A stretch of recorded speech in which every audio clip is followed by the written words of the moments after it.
In 1929, a foreign pilot dropped bombs on American soil by mistake. It became the first ever aerial bombing of the United States, caused by a man who hit the wrong city. It was March 1929. Northern Mexico was in chaos. A rebellion known as the Escobar Rebellion had broken out against the Mexican government. One of the key battlegrounds was the border town of Naco, Sonora, just across from Naco, Arizona, a small American settlement separated only by a fence. Civilians from the U.S. side gathered to watch the fighting like it was a live show. They stood on rooftops, climbed freight cars, and peered through binoculars as artillery boomed across the line.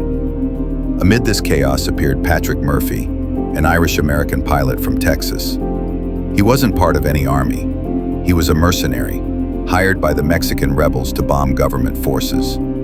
Murphy flew an old Curtiss JN-4 Jenny biplane, loaded with makeshift bombs, dynamite, scrap metal, and nails stuffed into tin canisters.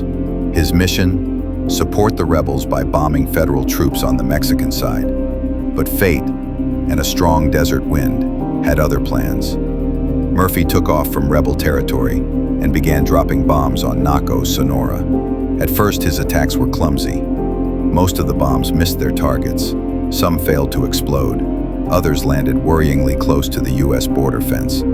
Spectators on the American side cheered as explosions lit up the night sky. But on April 2nd, 1929, everything went wrong. That morning, as Murphy banked his plane for another run, gusts of wind caught his biplane. His homemade bombs tumbled off course, straight into Naco, Arizona, on the American side. The explosion tore through a drugstore, shattered windows in the local post office, and blew apart a parked Dodge touring car. No one was killed, but several U.S. civilians were injured by flying glass. For the first time in history, the continental United States had been bombed from the air by a foreign pilot.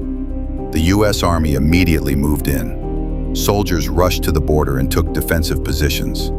Washington demanded an explanation from Mexico. American newspapers went wild with headlines. American town bombed by foreign plane. Murphy tried to flee but was soon captured by Mexican federal troops. Ironically, he wasn't punished severely. Reports say he was briefly jailed, then vanished into obscurity. This bizarre incident changed the way both nations looked at border security and air defense. The U.S. military realized how vulnerable its towns were, even from accidental attacks.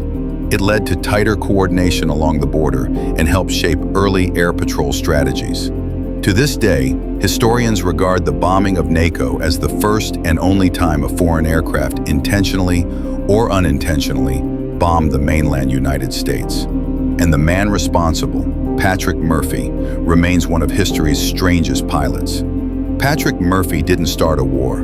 He didn't even mean to hit the wrong city. But his single mistake made history, turning a sleepy Arizona town into the first American target of an aerial bombing. His story is a reminder that in war, one wrong calculation can rewrite history. A few hundred yards, a gust of wind, that's all it took to cross a border and change a nation's record forever. So next time you hear about precision bombing, remember Patrick Murphy, the pilot who missed his target and accidentally bombed America. If you love hidden stories that changed history, subscribe for more factual, cinematic documentaries like this one. This was The Pilot Who Bombed the Wrong City and Changed History.